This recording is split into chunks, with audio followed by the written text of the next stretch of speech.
I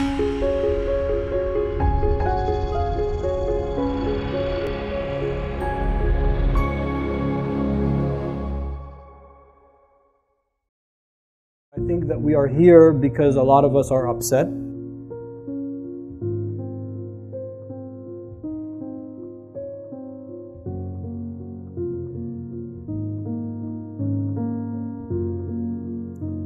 A lot of us are confused.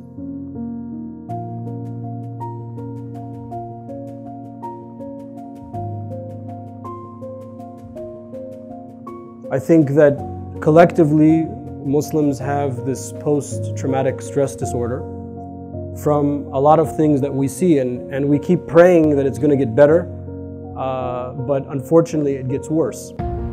And I think we've reached a point where we can no longer hide from the fact that there is a major problem in the world, and many people assume that Islam or Muslims have something to do with that problem. Part of the problem of the responses is you see, some lunatic doing something in the name of Islam. They look horrendous, they can barely speak English, they can barely speak Arabic, God knows where they're from, they're wearing masks.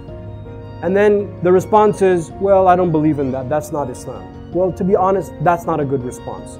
Because those people claim to be doing what they're doing according to some paradigm, according to some framework.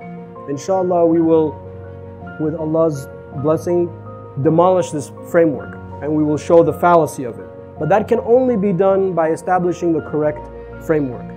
And our correct framework is based on three things. It's based on the Quran, it's based on the traditions of the Prophet ﷺ, the Sunnah, and based on the methodology of interpretation that we have inherited from the scholars before us. Because human civilization is a deposit and a reposit of those that have came before us in anything.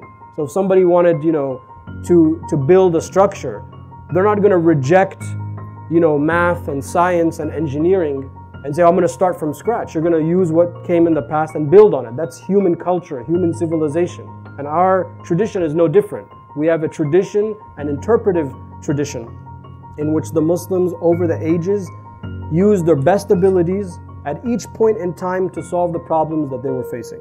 If we do not do this, if we do not understand the text as it is, if we do not understand the interpretive methodology, if we do not understand the moment and how to apply the two, so on and so forth, we will create a parallel religion. And we will call it Islam, but it's not Islam. It's like when you look at yourself in a rusty mirror. It's not you, but it's like a messy or distorted image of you.